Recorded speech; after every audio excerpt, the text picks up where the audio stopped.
Hello guys, it's Liam here from the Variety Show with Liam. Coming towards the end of season 4 for another year. It's been a great run, but obviously ending it out with another fantastic interview. We have great Kirkhope from Rareware Games and also Playtonic. He's gone ahead and to celebrate the 25th anniversary of DK64 with the rare tunes, if you will, the redone reorchestrated score of DK64. So, good afternoon to you, Grant, and how are you doing? I'm good. How are you? I'm absolutely fantastic. So, what was it like going back to the iconic score for DK64 25 years on and to redo it once again? Well, I don't. I'm not great at redoing my stuff usually, but Material Collective asked me if I'd be interested in doing it, and I thought about it. I thought, yeah, I think it'd be good fun. So, and I haven't listened to that music for quite a while, or some of it anyway. So, I thought I'll give it a go and see how it turns out. Excellent. And I know for 2024, it's been kind of also a great year for that soundtrack with DK rap finding its way into the Mario movie. What was your reaction to getting the go-ahead for putting that into the movie soundtrack? So I didn't get the go ahead. They just did it and didn't tell me. So it was nothing to do with me. It goes through Illumination are the guys that made the movie, right? And then Universal are the guys that own Illumination and they handle all the music rights and Nintendo is involved in it, of course. So I didn't know. I thought to myself, if DK is going to be in the movie, I wonder if they're going to use the DK rap. And they did. But I think I had some friends of mine who saw test screenings quite a while before the release, and they all said that the DK rap was in there, but they were told by the people at the screening that all the music was temp and was going to get taken out. So I guess they chose to keep the DK rap. I think Seth Rogen has something to do with it. But they didn't credit me. So end of the movie, it doesn't say I wrote it. It just says from DK64. And so that was a bit unfortunate. I wish they could have just credited me. I did ask them about it. They had some kind of policy where they said Nintendo said they decided that any music from the games that got quoted in the movies, so even Dave Wise's tunes that are also in the movie, wouldn't be credited if there was a Nintendo-owned property, which DK is. And then they decided anything with a vocal would get credited. So the DK rap scores there. But then they decided if it's a DK or a Nintendo-owned property, it wouldn't get credited. So I didn't get credited for that reason. I don't quite know where they came up with that policy. This kind of made it up, and that was it. Wow. I just thought it would have been nice because you were the brains behind such an iconic piece of late 90s material. There's a few songs that I would like to discuss from the original soundtrack and maybe how you had approached it with the special 25th anniversary edition. One of my favorite ones that I've always loved is the score that you did for Angry Aztec, which in some ways has a bit of elements that would follow through into Mayhem Temple in Banjo-Kazooie in 2000. So, what was the kind of inspirations for Angry Aztec? Well, I guess it's the same kind of feel as Gobi's Valley, right? So it's the kind of Egyptian-y, or I don't even call it Egyptian-y, but that kind of expected sound that you hear from, when you see movies, right? They always sound like that, don't they? It's got that thing called harmonic minor scale. So that's a particular scale that just sounds like the Middle East. I don't know why. And so that was my main thing to try and make it sound like it was a desert, but not to get too close to. I feel like it was darker than Gobi's Valley, but Gobi's Valley is quite happy, well, quite jolly. I feel like DK64 in general is a bit darker than the Banjo games. That's how I saw it in my own mind. So yeah, I just tried to make it deserty and a bit darker. All right. So I guess then for listeners who will pick up the remixed one, will they notice any changes, obviously, from the original one, or have you made it sort of similar to that original score, but just like updated and maybe orchestrated? So when I did the Banjo-Kazooie Rejigger album, I did lots of different kind of remixes like heavy metal and chip tune and all that kind of stuff. But I realized that your fans of those games want to hear it the way it was, right? And so I decided with the DK one to do the tune's about 2 minutes long, right? So in the remixes, I've done 2 minutes exactly like the game. So it's the same instruments, just better. So if I use a clarinet, use a better clarinet. Use a trombone, use a better trombone, etc. And then I do a little bit of kind of what I like to call development. So a little bit of, it's messing around with it a little bit, and then I return to the main idea and finish it off in the style of the game. So that's what I've done with most of the tracks on the DK64 album that's going to get released in a couple of weeks. So it's a bit like that. So I feel like fans like to hear it as it is, and so but just in HD. So it's an HD kind of version. Yeah, so a bit of modernized work there. Yeah. Excellent. And another one of my favorite levels is Frantic Factory, and in particular, its boss, Mad Jack. Who did the laugh for Mad Jack? So that was off a sample CD, so it was nobody particular. It was just I just found it on a CD and liked it. Back in those days, we used to have a huge CD library of sound effects that we used at Rare. So so we'd search through it all the time. But we just had these giant books that were like telephone directories, and you'd search through the page, you'd look through it, and it'd say laugh, it'd list it. And then it used to have CD tracks, but used to index the CD track. So in one CD track, there might be 7 indexes, which are 7 sounds.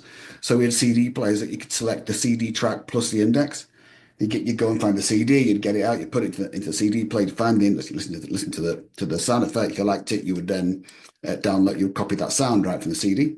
But also it was a very slow process because we had like a gazillion CDs. And when we used to go and try and find it from the CD library, and invariably another composer at Rare would have it checked out, so we'd have to go and find them. Have you got the CD? Can I borrow it back just for this sound? Record the sound into the computer, then add it into the N64. So it was a very slow process just to get one sound in. So that's how we did it. So yeah, I found that laugh on a CD. Okay, and for Frantic Factory itself, it kind of follows that eerie, creepy sound that came from the first Donkey Kong Country game, in my opinion, for Fear Factory. So was there elements that were inspired perhaps by Fear Factory itself? So I didn't know that track at the time. But I do know, but I not well, not I couldn't tell how it goes. I just tried to create something that I thought was factory-like and clockwork. So you get that kind of sound of the winding up clockwork at the beginning, and it runs while the thing is playing like a little music box. So I thought that was behind that. I mean, I feel like from DKC, I mean, Dave Wise's score for that game is fantastic, and the second game too, Diddy Kong's Quest is also fantastic. So, but I felt Dave wrote slightly darker music, so that's what I kind of tried to get that into DK64 when I could. So that was my kind of thinking behind it. But yeah, it was certainly. I can't remember Fear Factory. I've heard it, but I'll probably be able to tell you. But I really don't feel like I was influenced by that. But I can listen to it and see. I don't know. I doubt it. I didn't know the Okay. first game very well. I knew the second game better because I had to convert Dave Wise's DKC to music to work on the original Game Boy. That's my first job when I got to Rare. So I do know that score very well. I just don't know DKC very well, apart from the big hits. Of course, of course. So moving now on to Banjo-Kazooie. It's kind of the one that you're really known for when we think of Grant Kirkhope's work. What was the main musical influences when you're composing the very first game? Um, so that was the first game that I got to do by myself. So after doing the Game Boy and doing GoldenEye with Graham Norgate, Banjo-Kazooie was my own game. All the sound effects and all the music in mine, I did all of that. So, and it started off as Dream as a kind of RPG Zelda-like game. So I wrote quite a lot of music for that. It was a different style. And then when the game changed to platform, they said to me, right, okay, you need to write music that's a platform game now because the music you've written is not going to fit. So I had to kind of prove myself a little bit. So I remember I was trying to write a kind of jolly platform tune. So the first thing I wrote was actually what turned out to be Click Clock Woods. So I just wrote that tune off the top of my head at the time to go, this is what I think a platform tune would sound like, and they said great. So but it wasn't until I got to the level that I thought, oh, maybe that old tune that I wrote a year ago and me might fit that level. And so that's how it came to be on the actual level. Um, I was trying to we were trying to beat Mario 64, right? Because that was the platform game at the time, which was fantastic. And we just wanted to try, I'm not saying we did, but wanted to try and beat it. So, and I knew that writing that kind of poppy jazz that Koji Kondo writes, I really can't do that very well. And I thought it was a waste of time trying to sound like that. So I had to try and find something that I thought would suit the characters. And I'd written two general level tunes for Mumbo's Mountain and Treasure Trove Cove. Um, it wasn't until later, I guess it wasn't really until later on that I stumbled into that kind of quirky sound that Banjo-Kazooie is known for, that kind of tritone, umpire thing. And so it was the third level. Is that Double Gloop Squad? I can't remember the order of the levels. What's the third level? Third level was After Clanker's Cavern, so the giant rubbish whale that yeah, was so in that the wasn't Murky it. War. Yeah, Was I in the feel that Murky wasn't War. it. Yeah, so I kind of I was trying to find that kind of quirky, offbeat thing, and I think Mad Monster Mansion I really kind of hit upon it then, and then I went back and Chris Stamper, one of the bosses at the Brothers, asked me to rewrite uh, Treasure Trove Cove and Mumba's Mountain because I had different tunes to make them more in keeping with the quirky music that I got in later in the game, and then the game became more uniform sound, and it was like had that quirky sound all over it. So I just felt like the tritone is the furthest point away a note from C to C is not an octave right in the middle. In between that's an F sharp. That's exact middle. So the furthest point away from me is C. And so I figured because Banjo was a dumb bear and because he was a wisecracking sarcastic bird that would represent their personalities. They were total opposite. So I felt like that I kind of fell upon that, and then it all seemed to come together. But it wasn't like I massively planned it to be the way it turned out.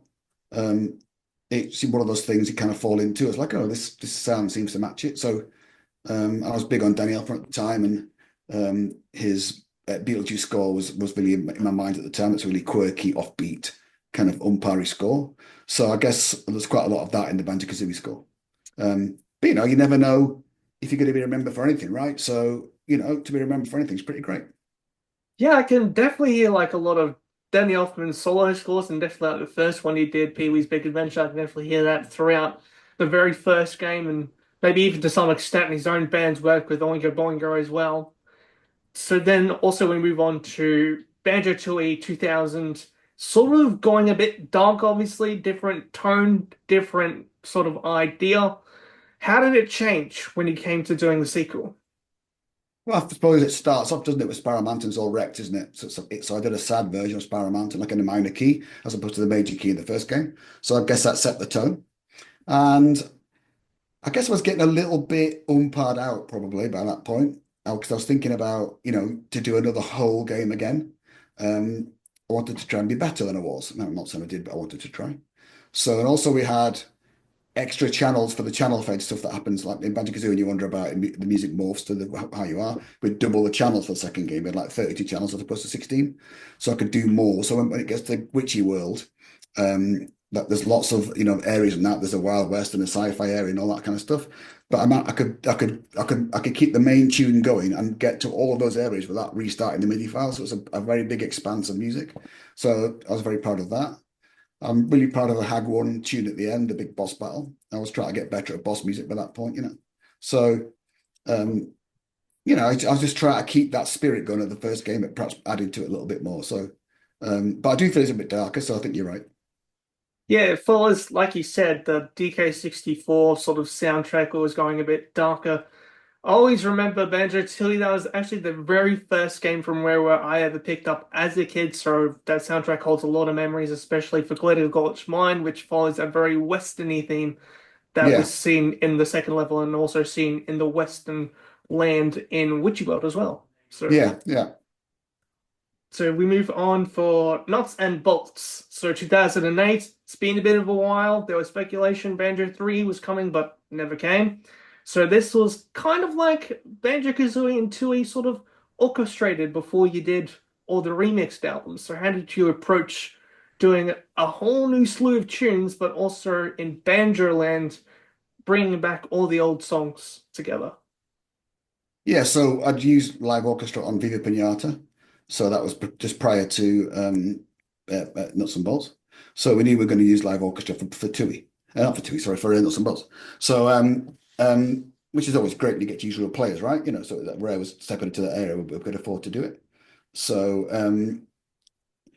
my plan was to do all of Nuts and Bolts by myself, the whole game plus all the sound effects. I always did the banjo games myself, right? But it was getting tight on time because I was doing Viva Pinata 2 at the same time and 1 really. So that was getting tight. So I asked Robin Beeland and Dave Clinic to come help me on the music on that game. So they did some tunes on that and also got some guys to help me out with the sound effects. In fact, I'm not sure I did any sound effects on Banjo Nuts and Bolts. I can't remember. I don't think I did. I think Jamie Hughes and Steve Burke came in to do the sound. And also I'd already handed in my resignation for leaving Rare in 2008, just prior to, so I was kind of knew I was going to leave. So after we did recorded the two soundtracks, the Viva Pinata 2 and Nuts and Bolts, I left. So I knew I was not going to have time. Um, looking back on Nuts and Bolts, people kind of are a bit down on that game because it's not what they expected. Um, and I do feel like it was probably not a good idea to make it Banjo because it should have just made it another set of characters, another IP. Because the game's a really good game. Like I know when my kid was little, my son was little, um, when mates used to come over to the house to play, they always wanted to play Nuts and Bolts.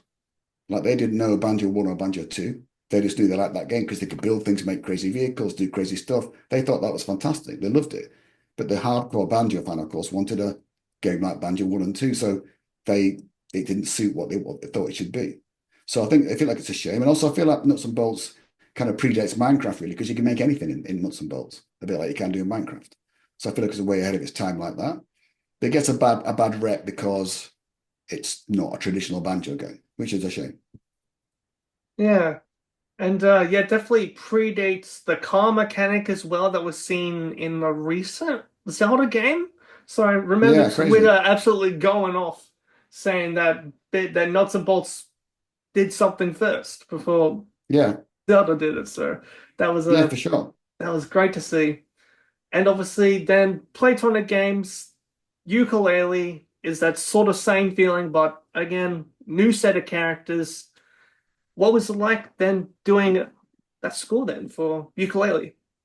That was great because it was back with the old gang again, at least most of them. So we hadn't been together for a good 18 years, really, I suppose, really working on banjo. So it was cool to do that all over again. And I was just trying to be banjo-like in the music, but try to bring it a bit more to date. And I'm not convinced that I did that. I don't know whether I should have just stayed on the real banjo stuff. I can't decide. It was hard to decide what to do. Um, But I'm really proud of that score. In fact, we're just about to go and we have just re-recorded it in Prague with the orchestra for the Yuka replay coming out soon. So that's got live orchestra in it now. I didn't know before, so that was really cool to do. And I really feel like ukulele is a great game. But yet again, I think sometimes people didn't like it because everyone had forgotten what it's like to play a platform game, right? Everyone had forgotten that you get lost and you don't know what you're supposed to do. And that's part of the thing, right? Everybody's used to getting really hand-led through games these days. Walk this way, do this, do that. So it's nice to get, and I kind of feel like people have forgotten that when ukulele came out. So that's what I think the platform problem is in general. People have forgotten what it's like just to play a good old 3D platform game where you're not quite sure what you're supposed to do. Yeah. So I felt like that. Yeah, definitely the same can be said for collect-a-thon as well. I think it's both really two genres of video game that's kind of going out of the way in favor of FPS and sort of the indie 2D platformers that we're sort of seeing today. So I Yeah, definitely agree to that. yeah. So, and then you come back with the Mario IP, if you will, with Mario and Rabbids. A lovely score, must I say. Absolutely wonderful. I'm glad you like it. Yeah, To get to, if you'd have told me back in 1995 when I started at Rare, I'd end up working on a Mario game, I'd say you're out of your mind. So it was unbelievable to get the opportunity and to do two games, Sparks of Hope as well. That was extra special. And the dev team over there in Milan are really great people. And I've become good friends with lots of those guys. Um, but it was a bit daunting to take on a Mario game. You wonder if you're going to manage it, if they're going to like it. Is Nintendo going to like it as well? You have to worry about all of that stuff. So I was a little bit, equally scared, equally excited at the start. Um, but it turned out great. But you don't know that at the start, right? You just do your best. So they could have said to me, "We don't like it, Grant. I'm going to get somebody else."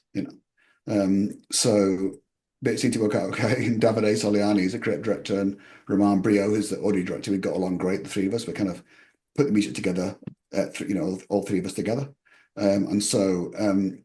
Yeah, it turned out great. It couldn't be more happy with that game.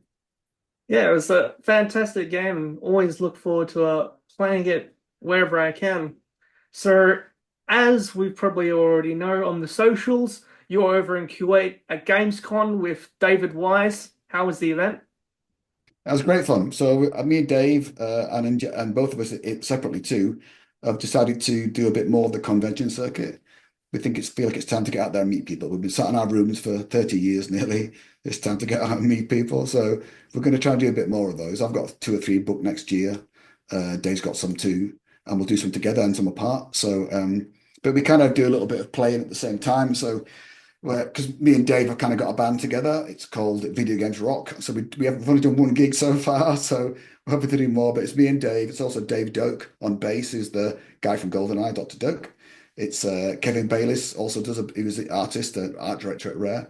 He does a bit of singing, a bit of rapping, and messing around. And we've got a guitar player, now I've forgotten his name. He's going to kill me. Phil and Nye's the drummer. So we all got as a band together. So we do a bit of that. But Dave's got it. We have it modular, so on the computer. So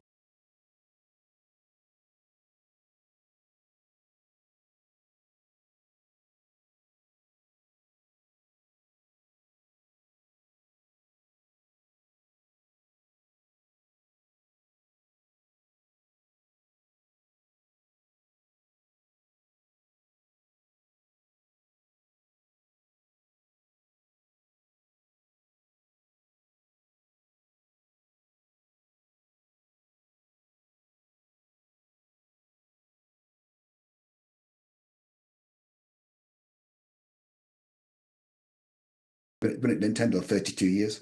So he was on the Zelda, Star Fox, you name it. He did all of it in the back in the early days. So it was great to meet. It's a bit of an honor to meet someone like that. Imamure. Imamure. Oh God. Anyway, I can't think of his name. But like he was he couldn't speak a lot of English. We did a lot of communicating through phones, like speaking to a phone and translate and all that. But it was cool to meet him. And some of the voiceover guys too were there. But no, I guess I didn't quite anticipate how far away from LA Q8 was.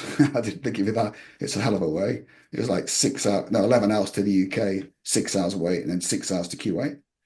So that was a bit, and came back on Monday, so I had a week there. But no, it's nice to meet people, and I guess it's super humbling when you meet people that really like your stuff, right? It Yes. really is amazing. I mean, you get all sorts of people at those things, super quiet people, super loud people want to chat and all that, and they just want to tell you they like your music, and it's the most humbling, most heartwarming thing you can do. And that's why me and Dave both decided we should get out and meet these people a bit more. Because, you know, it's just nice to meet them. It's nice to talk to them, hear the story. It's awesome. Excellent. Is there any places in the world, I guess, now that you're going on the convention routes that you're like, if I get a convention there, would love to go there. Well, honestly, I'll go anywhere within reason. If they're from Australia, I'll be there. If they want to invite me, I'll come along. I'm doing everything I'm doing so far is in the US. But I'm happy to go anywhere really. If people want to get in touch with me, I'm with an agency called Celebworks, which is CELEBWORX, celebworks.com. So if you want to book me, you can go to them and book me. But I'd like to, as I say, we're really going to try, I think, in the next couple of years to get out and meet people because it's a nice experience. It really is. Yeah, we got the Game Expo coming up for 2025, and I think they're actually still looking for guests. So I'll throw that email forward, and hopefully we can secure Grant Kirkhope for the Game Expo 2025. Yes, indeed. If you tell them if they want to, if they ask me, I shall be there. Ask and you shall receive. Is Yeah. there any favorite scores from fellow VGM composers that you like? Obviously, besides your own work. So I'm not great at listening to other video game composers. I listen to movie scores really if I want inspiration. So I don't really know what's going on, and I like to try and when I get hired to do music, I like to try and pull it out of my own head if I can, without getting influenced. I mean, obviously we're always influenced by stuff. You can't help that. So I'm not great at listening to other scores. I might listen to bits and pieces. If I'm doing a game and they say, "Can it be like this?" Then I'll listen to it a little bit of it to kind of get the gist of it. So I mean, I can't think. Uh, Kenny's work on Astrobot's great. I know Kenny. He's done a great job on that. Sounds awesome. Um, well, I mean, my friends are like Jimmy Hinton. He does great work on it. He's just been working on the recent Call of Duty game. That sounds awesome. Um, I mean, my favorite video game score is still Zelda: Link to the Past. On the SNES. I just think that's a fantastic score, and I'll never. That's always going to be my favorite score. I don't care what comes out. That's always my favorite. It's just brilliant. Excellent. So obviously behind me is a whole stack of vinyl. I'm sure in your time you've had a collection or two. Is there any favorite vinyl from your time, from bands or musicians that you collected over the years that you remember? Oh, there's lots, but I guess so. I was a huge Queen fan, so I bought every Queen album apart from the last one, I think. And maybe I bought all of them. I even bought Hot Space. So I think I might have bought every Queen album. I was a massive Queen fan from day one. Well, from Sheer Heart Attack, and then went back and bought Queen 2 and Queen the first album. Um, so I'm a big rock fan. AC/DC, of course, the first album. The High Voltage is an absolutely fantastic record. Um, Judas Priest, Unleashed in the East, another great record. I'm a big metal fan, right? So um, Queen's right, Operation Mindcrime, you know, Iron Maiden, Number of the Beast, another classic. So I guess I'm of that ilk. Um, so yeah, plenty of those. I was gonna say, it sounds like you're talking my language, man, because I'm a Yeah, huge fan of English progressive rock. So Genesis, Jethro Tull, Gentle Giant, all them guys, all those big powerhouses from back in the day, they're yeah, I sitting on do my like that. shelf. Yeah, I do like Genesis, Trick of the Tail. Then there were three. Oh, the classic albums they are really great. Abacab's a good one. Duke's a great one. I do like Genesis a lot. Yeah, so I guess I don't think I go right back to the really first album with Peter Gabriel, man. And I probably like some bits of that, but Wind and the Witherings are the great one. Yeah, I like Genesis a lot. Yeah, so them guys as well, and also Marillion too. You remember them guys? Yeah, so yeah, I guess that was during the new wave of British heavy metal that came along, right? So I wasn't that keen on them because I felt like they were trying to copy Genesis, and I just liked Genesis. I was a bit of a hardcore Genesis fan, so not that keen on them. But I get where they're coming from. Yeah, I just gonna say a lot of Genesis fans definitely said that when they released Market Square Heroes and when they had Grendel on the B-side, which was their sort of their rip-off of Stop Is Ready. And Yeah, but I know Stephen Wilson did touch on that on the recent podcast entry of the album years when they yeah, talked about yeah, 1982. So yeah, for sure. I think that too. yeah. Well, thank you, and obviously persevering with time for coming on the variety show Flame and ending season four. Where can the great folks, if they've already pre-ordered the copy of the remixed album of the DK64 score, but if they don't have it already, where can they go? You want to go to materiacollective.com, I think that's what it's called. So that's who's selling it. It's on Bandcamp too. I think they're selling it on Bandcamp too, so it's all over the place. But it's definitely at materiacollective.com. So you can pre-order it. As I say, it's out on the 25th, which is the actual 25th anniversary of the game coming out to the exact day, which is quite a good one. And I will say that when Materia asked me to do it, so I'm happy to do it, but I said I'm not going to do the DK rap because I'm terrible at rap music, as is evident in the DK rap, which is terrible. So I said, if you want to get someone else to do it, great, but I'm not doing it. And so they talked to a rapper called Substantial, who's a guy from, I think, North Carolina or North Virginia. I get confused here. I had a little call with him to say, look, Stan, I said, if you can make this sound even remotely listenable, you've done your job, right? So he said, I'll have a go. So he went off and recorded it, did a little demo, and it was absolutely fantastic. So I've got to say, I said, I cannot believe you've made this into something that is actually good. So I'm super pleased with the DK rap. I did some guitar in it too, but he's just changed the lyrics a little bit. It's got a really cool style about it. And I think you're going to like it. So I'm hoping I'm going to release that as a single, I think, at some point, just prior to it coming out or when it comes out, perhaps. But I really think, well, I think, obviously, I'm not a rap fan, so I don't know what's good and what's bad, really. But to me, what thing that Substantial's done with it is fantastic. He's done a fantastic job. So I'm looking forward to see what people think about it. Yes, and thank you for joining us on the variety show. We'll leave all the links in the below so you can stay up to date and also get your copy of the soundtrack. Thank you once again, Grant, for joining me, and this has been the variety show for another season.